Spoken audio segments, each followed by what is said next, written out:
I always thought my dad was my hero, until a simple DNA test shattered everything. Overnight, I discovered he wasn't my real father, and that I had a secret sister I never knew existed. What I found next changed my family forever. Growing up, my dad was everything to me. He was the steady voice in a storm, the one who taught me how to ride my bike on the cracked pavement of our old neighborhood, and the one who stayed up late to help me finish school projects. Even when he had work the next morning, he never complained. He just smiled and said he was proud of me. I would sit at the kitchen table and watch him read the newspaper, his glasses slipping down his nose, his coffee always black, never sugar, never cream. I thought there was no one stronger, wiser, or kinder than him when other kids talked about superheroes. I quietly thought I already had one at home. My siblings and I used to climb all over him like he was a jungle gym when we were small. He would laugh until his face turned red, his arms wrapping around us like we were the most important things in his world. Mom used to tease him, saying we were spoiling him just as much as he spoiled us, and we would all laugh together. Those were the moments that made me feel safe, like nothing in the world could hurt us as long as Dad was there. He had little quirks that became family rituals. Friday night pizza, always his idea. Sunday morning walks to the park when the world was quiet and the sun was soft. He would whistle an old tune that I never knew the name of, but even now I can hear it in my head. It was his song, his sound, his rhythm. Whenever I was scared or unsure, he had this way of steadying me with just a hand on my shoulder once before my first big exam. I remember panicking in my room, thinking I would fail. He just stepped inside, sat on the edge of my bed and said, "Failure isn't the end. It's just a lesson you learn and carry forward. You'll be fine, kiddo." And somehow I believed him. I adored him. I wanted to be like him, strong, but gentle, firm, but kind. Even as I grew older and started to notice the cracks in the world, I never saw any in him. He was my foundation, the one constant in a life that sometimes felt uncertain. Looking back, I realize how much of my identity was tied to him. I was his daughter, his pride and joy, the reflection of his teachings, his values, his name. Whenever people told me you have your father's eyes, I would glow with pride, as if sharing a piece of him made me more complete. At that time, I never could have imagined that the man I looked at with so much love wasn't exactly who I thought he was, but that truth was waiting, like a storm on the horizon, and I had no idea how hard it was about to hit. Would you ever take a DNA test just for fun? Or would you be scared of the results?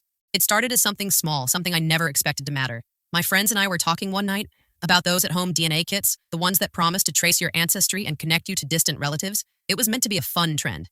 Nothing more. They were all laughing about finding out. They were 1% this or 2% that. I thought, why not? I'll try it too. The box arrived a week later. Simple white plastic.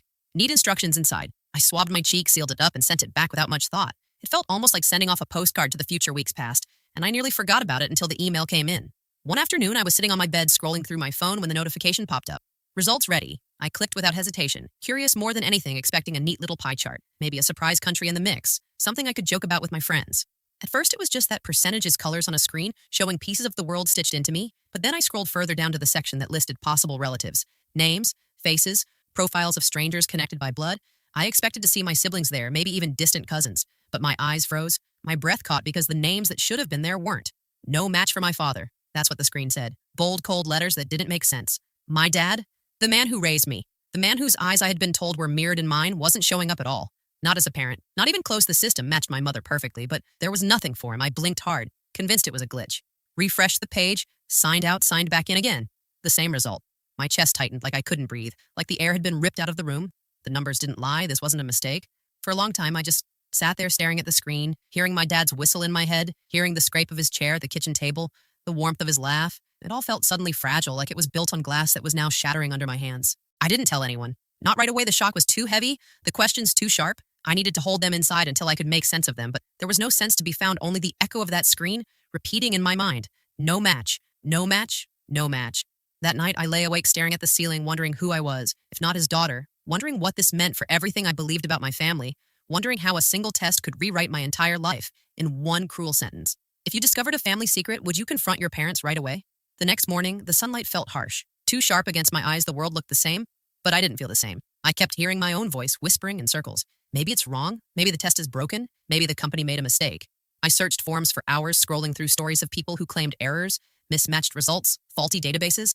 I clung to them like they were lifelines. Maybe I was one of those rare cases. Maybe dad really was my dad, and this was just some technical error waiting to be fixed with a single email. But deep down, I knew the truth was heavier than that. There was no error. The test had been clear. The match with mom was strong. The absence of dad's name was undeniable. Still, I tried to push the thought away.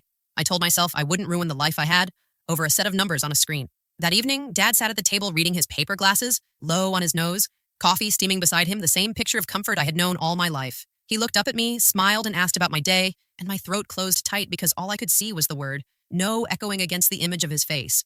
I forced a smile back, told him it was fine, but the words felt thin. I excused myself, quickly retreating to my room, where I could breathe in jagged gasps, my heart pounding with guilt for even doubting him. I wanted so badly to erase it, to delete the email, forget the results, pretend it never happened if I didn't speak it. Maybe it wouldn't be real. Maybe love was stronger than truth. Maybe it was safer to bury it. But every moment with him grew harder. Every laugh felt like a lie. Every memory I replayed seemed fragile, like if I touched it too long it would break. I tried to study his features, wondering how I had ever been convinced I looked like him at all. Had I imagined it when people said I had? His eyes. Was that just something families said without thinking? Nights became the worst lying in bed, hearing the old tune he whistled in the mornings, looping through my head. I wanted to ask him. I wanted to scream at him. Tell me the truth. Tell me who I really am. But the words lodged in my throat too heavy to lift. Instead, I let silence grow a wall between us, my doubt tucked away but throbbing like a bruise no one could see. And I told myself, tomorrow I'll ask, tomorrow I'll face it. But when tomorrow came, I couldn't. Tomorrow always turned into another day of denial, another day of pretending I wasn't unraveling inside. Do you think family is about blood or about love? It was my mother I turned to first, not because I trusted her more, but because I couldn't bear the thought of looking into my dad's eyes and accusing him of not being mine. I waited until a quiet evening when he had gone out to run errands, the house still and heavy, my hands trembling as I sat at the kitchen table with her. She noticed immediately, her gaze sharp, like she could read the storm inside me. "What's wrong?" she asked, and for a moment I almost backed out, almost smiled and said nothing, but the words had been pressing against my ribs for too long, and they tumbled out before I could stop them. I took a DNA test. Her face went pale, her lips parting, like she had been caught by a truth she thought would never come to light. She didn't speak at first, just stared at me, and that silence told me more than any answer could. My chest ached. My voice broke when I whispered it didn't match Dad. She closed her eyes, pressed her hands together as if in prayer, and for a long moment I thought she might deny it. I prayed she would deny it. Even a lie would have been easier to swallow than the truth, but when she opened her eyes, they were full of tears and resignation. "And I knew. I'm sorry," she said barely above a whisper. "I'm so sorry." I felt my stomach drop, my skin cold, my ears ringing. Sorry wasn't enough. Sorry wasn't an answer. I demanded more. My voice sharp. "Tell me the truth. Tell me everything. Who is he? Who is my father?" Her hands shook as she clutched her coffee mug, though she wasn't drinking it, her eyes fixed on the table like she couldn't look at me. "She said it happened years ago, before you were born, a mistake. I thought it would never matter. Your dad, he raised you. He loves you more than anything." Her words spilled out, but they didn't stop the fracture in my chest from spreading. She tried to convince me it didn't change who we were as a family, that love was stronger than biology, but all I could hear was the sound of glass shattering in my head, the image of my life cracking apart piece by piece. "Who is he?" I repeated louder this time. And finally she whispered a name I didn't recognize, a stranger's name, and that made it worse because it meant somewhere out there was a man I shared blood with, but nothing else. No memories, no love, no history, just an empty connection carved into my DNA. I pushed back from the table, tears burning hot in my eyes. I felt betrayed, abandoned, like my whole life had been built on lies. My mother reaching for me, saying, "Please wait, please listen." But I couldn't. I stumbled out of the room, out of the house, into the night air that felt too thin to breathe. The truth was out, but instead of clarity, it left me with chaos and a silence I didn't know how to fill.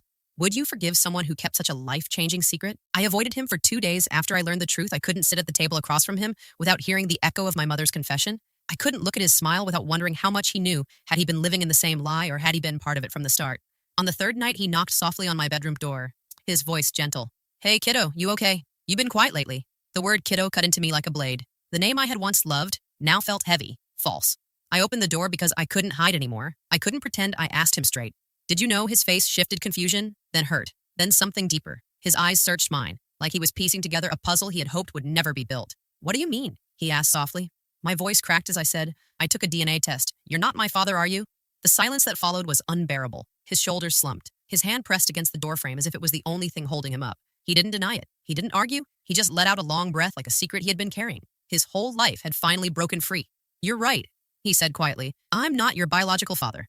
My heart sank, but at the same time I had expected it. I needed to hear him say it, needed to watch the truth fall from his lips. I asked him why. "Why didn't you tell me? Why did you let me believe all these years?" His voice shook when he answered. "Because you are my daughter. Blood doesn't change that. I raised you. I loved you since the day you were born. Nothing could make me see you as anything else." I wanted to scream. I wanted to throw something to shake him until the pain in me made sense. But instead, I just stood there, tears streaming down my face, my body trembling.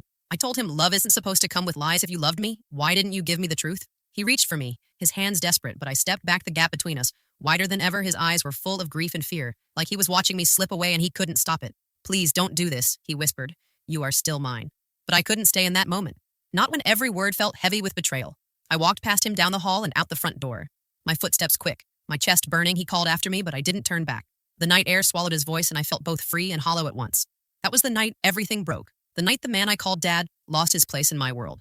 And I didn't know if I would ever let him have it back. If you found out your siblings weren't really siblings, would it change how you felt about them? The house no longer felt like home. Every room echoed with memories that now felt twisted. The smell of coffee in the kitchen, the sound of his whistle in the mornings, the creak of the hallway floorboards, all of it pressed against me like reminders of something I could never get back. I stayed out as much as I could, Long walks through the neighborhood, headphones loud enough to drown out my thoughts. Nights at friends' apartments where I would force a smile and pretend everything was fine, but inside I was unraveling. I couldn't tell them the truth. Not yet the words were too raw, too fragile to share.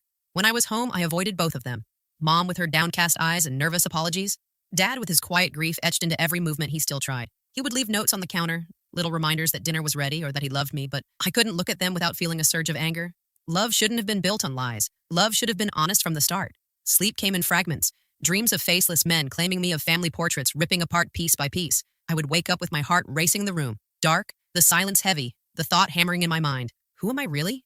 I began searching late at night. The name my mother had whispered, typed into search bars. Page after page of strangers, faces, addresses, fragments of lives, none of which felt real to me. Maybe one of them was connected. Maybe one of them held the missing piece of who I was, but staring at those names only deepened the emptiness. At school, my friends noticed the change. They asked if I was okay. I said, I was just stressed, exams, family stuff, nothing serious, but the truth pressed against my throat like a weight I couldn't release. How do you tell people that the man you've loved as your father isn't your father?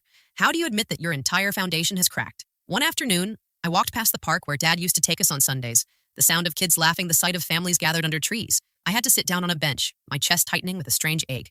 I missed him even though he was still alive, still in my house, still calling me his daughter, and that was the cruelest part.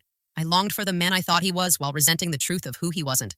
The distance between us grew into a chasm, silence at the dinner table, footsteps that never crossed paths. I wondered if he felt it too. If he lay awake at night listening for the sound of my door opening, hoping I'd come sit with him again. I wondered if he regretted every day he let this lie live between us. But I couldn't go back. Not yet. The wound was still raw and the question still burned in me louder each day. Who am I if I'm not his?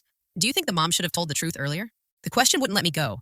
It haunted every corner of my mind. If he wasn't my father, then who was the man whose blood ran through me? I couldn't just sit in the dark with half an identity. I needed answers. Even if they broke me further, I started with the name my mother had given me. It felt strange typing it again into the search bar, like calling out into a void. The results came back with pieces, fragments, a man who lived 2 towns over years ago, a face on an old social media profile, a smile that looked unfamiliar, yet something about the eyes made me pause.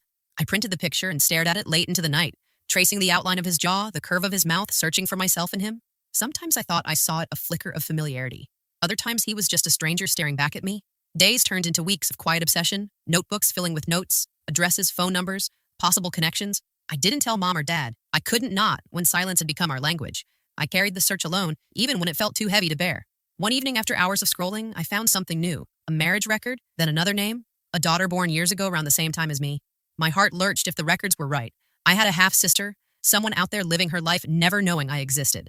The thought consumed me. What if she looked like me? What if she had grown up with the man I never knew? What if she had the answers I was chasing, but fear tangled with curiosity? What if reaching out shattered her life, the way mine had been shattered? What if she rejected me? What if I was nothing more than a shadow to her? Meanwhile at home, the silence grew heavier. Dad tried once to bridge it. He left a letter outside my bedroom door, his handwriting steady, though the paper smelled faintly of coffee. He wrote that nothing could change the years we shared, nothing could erase the love he had for me, that being my father was the greatest privilege of his life. I read it once, twice, folded it back up and slid it into the drawer because as much as part of me wanted to believe him, the wound was still too raw. Every step deeper into the search made me feel further from him, further from the family I had once trusted, but I couldn't stop. The pull was too strong. One night, I whispered aloud to myself in the dark, maybe if I find him, maybe if I know the truth, then I'll finally feel whole again. But deep down, I wasn't sure if truth would heal me or only cut deeper. Would you cut contact with a parent after betrayal or try to rebuild? Her name glowed on the screen like a secret waiting to be spoken. I had rehearsed it in my head for days before I finally clicked send on the message. My hands trembling, my heart pounding as the words spilled out. I think we might be related. I know this might sound strange, but I believe we share the same father. The hours that followed dragged like years. I refreshed the page over and over, convinced she would never reply. Maybe she would think I was a scam. Maybe she would block me and I would be left holding another empty piece of the puzzle. But then, late that night, a notification flashed she had written back. Her response was cautious, polite. She asked for details. Proof how I had come to this conclusion. I typed quickly, telling her about the DNA test, about the name my mother had given me, about the records I had found when her next message came. It held the same shock. I felt she had never heard of me, never suspected there was anyone else, yet she admitted there were gaps in her father's past moments. He never explained. Over the next few days, we exchanged message after message like two strangers circling around a truth. Neither of us fully wanted to touch. She sent me a photo of herself and I stared at it for a long time because the resemblance was undeniable. The same eyes, the same tilt of the smile. For the first time I saw myself in someone else, I wanted to meet her in person. The curiosity gnawed at me, but fear held me back. What if seeing her made it real in a way I couldn't undo? What if meeting her tore open wounds that would never close still when she suggested coffee? I found myself agreeing almost against my own will. The cafe was quiet when I walked in. My hands clammy, my throat dry. She was already there at a corner table, her eyes meeting mine with the same nervousness I felt. And for a moment, it was like looking into a mirror from a different life. We sat together, awkward at first, then slowly unraveling stories, laughter that came easier than I expected, tears that surprised us both. She told me about her father, about the man I had never met. The man whose blood tied us together. He was strict, distant, not unkind, but never fully present. She admitted she had always felt a wall between them, and now she wondered if that wall had been built by secrets she was never meant to know. Hearing her speak filled me with a strange mix of longing and relief. Longing because I would never know him the way she did. Relief because maybe I hadn't missed as much as I feared. Maybe the idea of him was heavier than the reality. When we parted that day, she hugged me tight like she had known me longer than a few hours, and I walked away with a strange sense of belonging, and yet the hollow question still echoed in me, if not him. If not the father who raised me, then who was I really? Can love and respect survive when trust is broken? Walking back into the house felt different after meeting her, like I carried two lives inside me, the one I had known and the one I had just discovered. The walls looked the same, the photos on the mantel still smiling down, but I saw them through a fractured lens. Dad was at the table again, paper spread open, glasses low coffee, steaming his familiar ritual. My chest tightened at the sight of him because part of me wanted to storm past in silence, but another part longed to sit down like I used to and let his presence steady me. He looked up when I entered, his eyes, searching mine, careful, cautious, like he was waiting for a storm to break. I hesitated, then slowly sat across from him. The silence stretched thick between us until finally I said I met her. His paper crumpled slightly under his hand, his face pale. You met her? He repeated quietly. I nodded. She's kind. I said she looks like me. She didn't know either. His shoulders sagged, his eyes closing for a moment as though the weight of decades pressed down on him. I'm sorry, he whispered again. I've said it so many times, but it never feels enough. I never wanted you to hurt like this.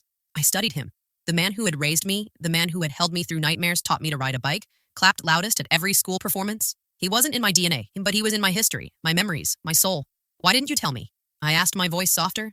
Now he looked at me, his eyes shining because I was afraid you'd see me. As less afraid you'd stop calling me dad, afraid of losing you. His voice cracked. I didn't want biology to erase us. For the first time in weeks, I let myself see him not through the lens of betrayal, but through the truth of what he had been, a father, not by blood, but by choice, every day, every year. And though the anger still burned, it was tangled with something else. Love that refused to die. I don't know if I can forgive yet, I said honestly, but I don't want to lose you either. His lips trembled into the faintest smile. That's enough, kiddo. That's enough for me. The words felt fragile, but they were real. A bridge forming slowly between us. Maybe it would take years to rebuild. Maybe scars would always remain. But in that moment, I realized family wasn't a clean line of DNA. It was messy, it was complicated, and sometimes it was chosen. As I sat there watching him fold his paper and sip his coffee, I felt the storm inside me begin to settle. Not gone, but quieter. Like maybe I could learn to carry both truths without breaking. Should secrets like this be revealed, or is it better to keep them hidden? The weeks that followed moved like waves, some calm, some crashing. I woke each day with questions swirling inside me, but also with a strange sense of freedom. The truth once hidden now stood in the open. It hurt, yes, but it also gave me clarity. I spent more time with her, my half-sister. We walked through the park laughing at how similar our voices sounded. We shared childhood stories, comparing them like puzzle pieces from different boxes that somehow still fit together. She became not a stranger, but a new branch of my life, and I found comfort in knowing my blood carried more than one story. At home, things were still tender but lighter. I noticed Dad watching me. When he thought I wasn't looking, his face lined with fear and hope mixed together. Slowly, I began to sit with him again. Small talks at first, then longer ones about books, about movies, about nothing and everything. The gap between us still existed, but each word, each laugh stitched a thread across it. One night I told him, "You're still my dad. You always will be." His eyes filled instantly. His hand gripped mine hard, like he had been waiting years for those words. I didn't say I forgive you. Not yet, maybe not ever in the way he hoped, but I gave him truth, and truth was stronger than silence. My siblings took time too, the ones who weren't my full siblings, but had shared every holiday, every fight, every late-night snack. They stumbled with the new knowledge. But we chose to hold on tighter. We decided that the years of being brother and sister couldn't be erased by DNA. What bound us was more than that. Slowly, I realized family wasn't a fixed shape. It was something we built, something we chose to protect, something we fought for. Sometimes it broke, sometimes it healed, sometimes it looked nothing like we expected.